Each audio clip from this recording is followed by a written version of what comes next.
South Korea, Busan, UFC. Alexander Pantoja, who's coming off his loss to Davison Figueiredo in like a battle of who's next at flyweight, like who's the next thing. And this was back when flyweight, we weren't sure if it was a thing, but they were battling to find out if it was and who that thing was.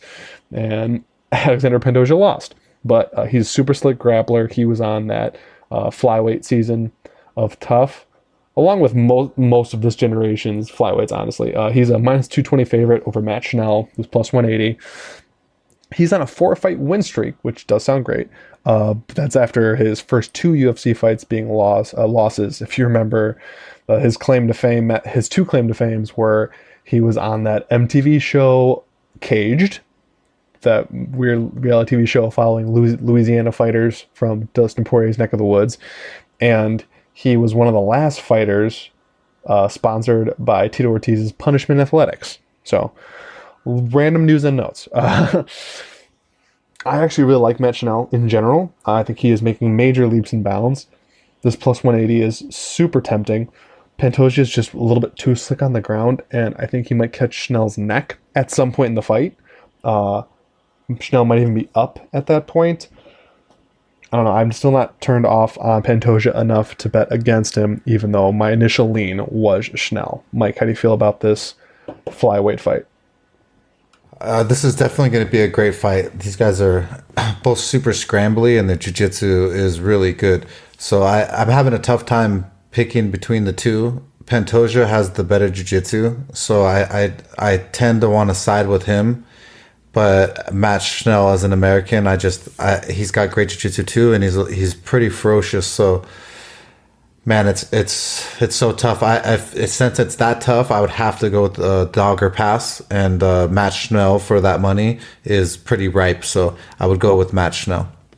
In the next fight, we're going to break down Cyril Gane, the gigantic, athletic, kickboxing Frenchman who, at times in the past, at least a couple times, has trained with Francis Ngannou, who has all of a sudden developed a sub game because he's so crazy athletic and has been subbing heavyweights in the latter stages of the 3rd round, is fighting Tanner Boser. Oh, sorry. Cyril Gane is minus 750 favorite. Yes, minus 750 favorite. Versus Tanner Boser plus 525. He is the Canadian heavyweight decision machine who has pretty good hands and will outlast you, which for a heavyweight can be a very good thing. But when you start getting against these higher echelon heavyweights that have a little bit of cardio and hit a whole bunch harder, they're going to pull it off. I actually think Gane is going to get the finish here. Boser's only been knocked out once in his career. It was by Tim Hague in like 6 seconds in his first like 6 or 7 fights. But I think Gane's power is a little bit different, and he's going to know that after he starts feeling it. Mike, how do you feel about this heavyweight fight? I think that Cyril Gane is a real freak athlete and just human being.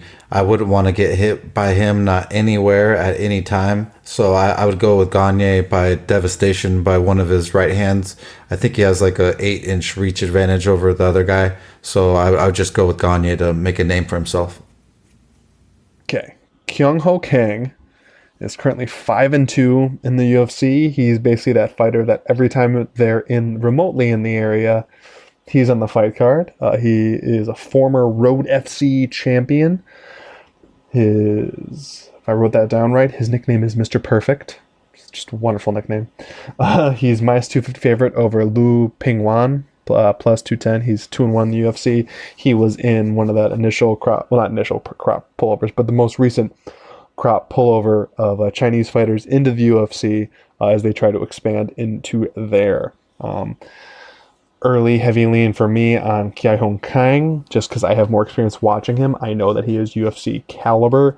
Even sometimes the regional UFC caliber is different than even regular UFC caliber, even though regular UFC caliber doesn't mean when regular UFC caliber used to mean. But he could stick around and he could beat people. He's got a well-rounded enough skill set to give most anybody fits, and I think he's going to do that to Pingwan. Mike, how do you feel about this one? I think that this is going to be an exciting matchup between two really exciting Asian strikers. Both of them really do have some amazing skill sets. I think that Liu is a little bit more aggressive and can be dangerous at times, but Kang's striking is more proficient, and he's definitely has a little bit superior striking and more crisp.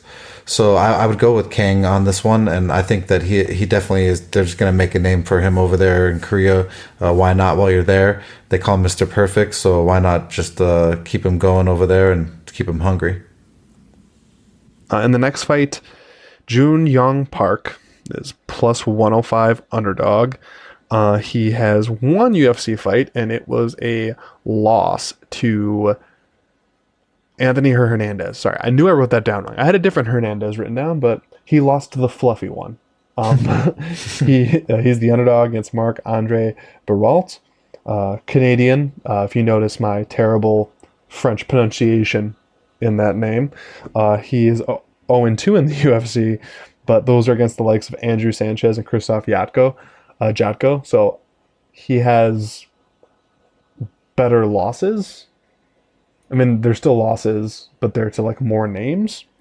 So, as sad as that sounds, it's not one of the reasons I like him, but I think he held up better against those two UFC middleweights than how Park did against the lone one that he fought against. So, if I had to pick, it's going to be Baralt, but definitely no bet on this fight. How about you, Mike? Yeah, I mean, I don't know too much about him like in depth, but I would definitely think that Marc Andre has a little bit more MMA experience versus the higher caliber athletes. He should have learned enough to be able to take this guy out over there. Now we're finally to a bet on this card.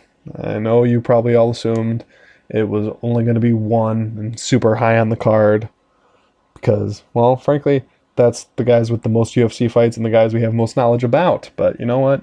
Sometimes you get gems earlier on the fight card. Da-Un Young is plus 105 underdog versus Mike Rodriguez, who's minus 125. Dong Hyun Young, I apologize whoever I'm offending by most of this. He has one win in the UFC over Khadis Ibrahimov, which was the guy that Ed Herman just beat via decision at 205, yeah, slow Ed Herman, who's still pulling it off as a veteran. But when Jung fought him, sorry, I keep missing the pronunciations. It's Jung for Korean, so I apologize. But Jung, he actually got a standing guillotine choke in the third round versus Cadiz, which is impressive. I think he's incredibly undersized for 205. Jung, not Cadiz, and given reach and striking acumen, I'm just going Mike Rodriguez in a big way. I think last I checked, it's a 6-inch reach advantage for Mike Rodriguez, plus superior striking, some serious power. And yes, I know what you're all thinking. Could he just take Mike Rodriguez down over and over again and win a decision like Devin Clark did? You know what? No, because Mike has actually gotten better at his takedown defense. His only next loss was to someone who eventually popped for all the steroids. So, and against Adam Milstead, another wrestler, he ended up finishing him. Yes, it was in the first round, but he did show better takedown defense at the time. And given the size disparity and athleticism, speed, and just a cavalcade of different things that are check marks on Mike Rodriguez's side, has me signing with Mike Rodriguez in a big way.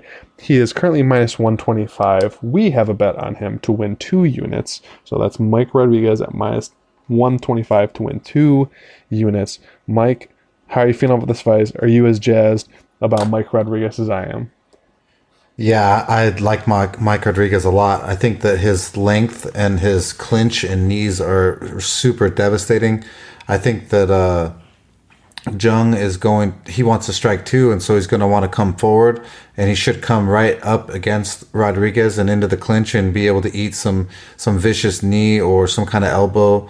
I just think that this is just a mismatch. I would take the American all day over the other dude, and that's why we're going to lay down these units and we're going to get this money.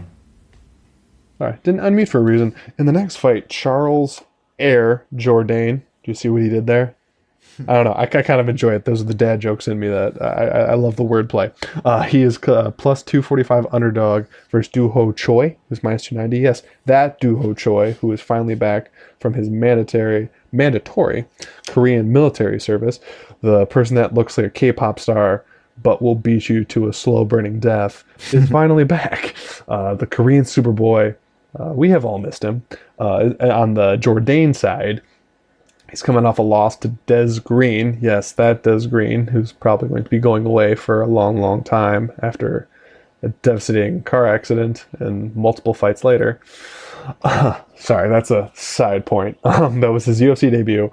One thing that I noticed looking into this fight a little bit is any name that Jordan has ever fought. This is on the Canadian circuit, any like pseudo name on the Canadian circuit, or coming to the UFC fighting against Des Green, he's lost. He's lost a decision, or he even got subbed earlier on. Well, that was more amateurs, but either way, I don't think he's this caliber. I think they are really trying to give Ho Choi a softball in his return. I mean, the odds indicate that huge as well. And obviously, we all want to see vintage Ho Choi back. I mean, he was a sight to see. It was beyond impressive. He was super violent, and then he went up against an upper echelon and couldn't quite get it there. I'm going to pick Ho Choi because I don't know how you can't, but I would stay away from a bet, not just because it's minus 290, but he's been out of the cage for 2 years. So, big asterisk there. But I'm excited to have him back, and I hope he comes back and shows vintage violence fashion that he can do. So, Mike, how do you feel about Air versus the Korean Superboy? I really like the Korean Superboy. I think that after being over in the military for 2 years, that he's going to come back super disciplined and super healthy and strong. I mean, I don't know how their military is, but I know that our military over here in the USA, they're the strongest, the men and women that you could ever make, and they hump all day with 100-pound plus packs on their back. And I just see that being just the motivation for him to come back here and to make a name for himself again versus Charles Jourdain. I never even heard of this guy until this event. And I just think that this is a perfect opportunity for them to throw a little fluff ball up for Ho Choi. I think Ho Choi knocks this guy out pretty fast. Yeah, sorry, I had to double check on the next one. Yes, in our co-main event for UFC Busan, Volkan Ozdemir, no time, is plus 130 against surging light heavyweight prospect Alexander Rakic, who's minus 150. Volkan, the one-time title contender, is coming off a win over my boy Ilir Latifi, which is sad, but hey. I'm surprised they made that fight because I just want to give a little clear on that fight. So he was supposed to fight Ilir Latifi twice over the span of a few months, and it got rebooked that many times, and then it got pushed. So I don't know. Those kind of situations always just make me laugh. But either way, he finished him because he's got some serious power, and I hate to say it, but Latifi can't handle the big brutal power. Now he's going up to heavyweight, which makes me sad. But before we linger on that too long, before that, Dominic Reyes had a split decision loss to Ozdemir had a split decision loss to Dominic Reyes, which many people thought that he won. At the time, I did as well. I haven't gone back and rewatched it, and probably won't until Dominic Reyes is about to fight for the title. He also lost by rear naked choke in the third round to Anthony Smith in a fight he was winning the entirety of, and his first loss in the UFC before that was to Daniel Cormier. So his big streak happened before that. So he's been hot and cold to an extreme degree. Seems to be winning fights till he loses them.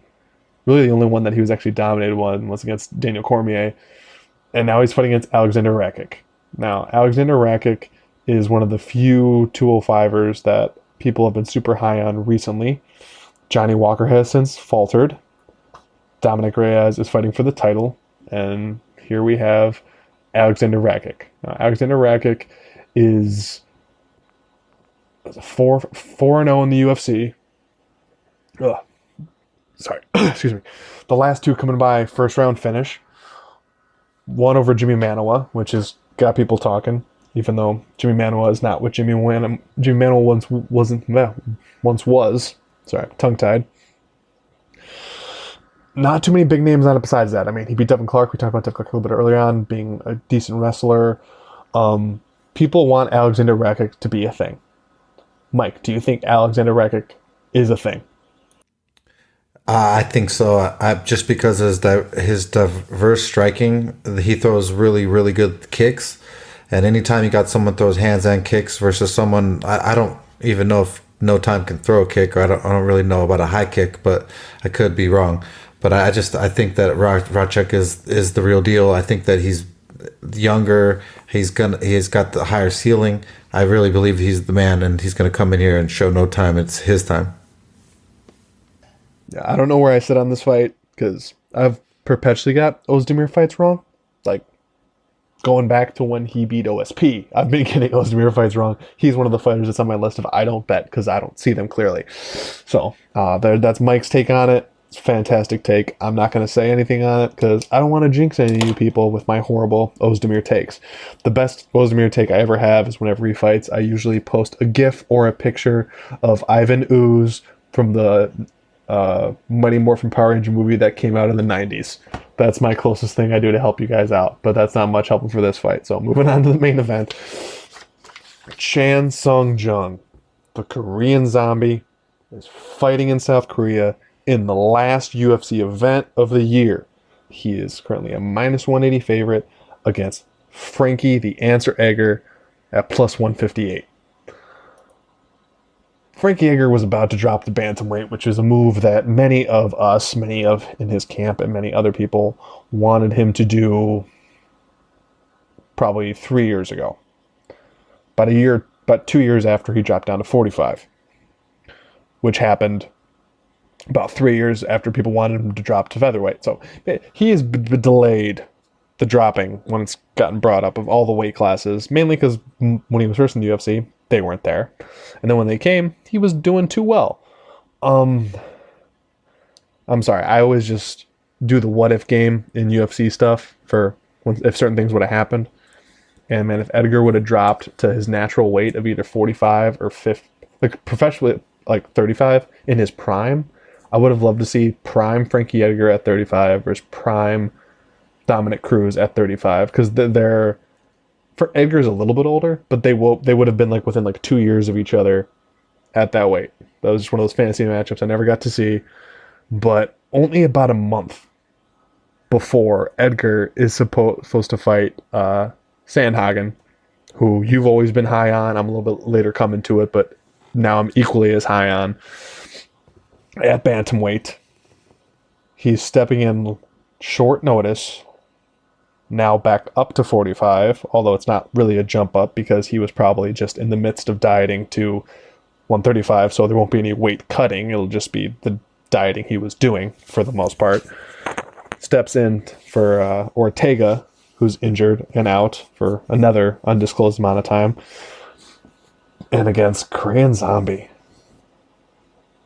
This is a rough fight, because anyone out there that knows that people we're connected to, and we're big fans of the Edgar family and Frankie Edgar and all those things, and I don't think this was a safe go. I mean, I don't think the Sandhagen fight's a safe go, but then to decide to take one last go at 45 and against Zombie, who's just... You don't come out of a Zombie fight without getting hurt. You don't.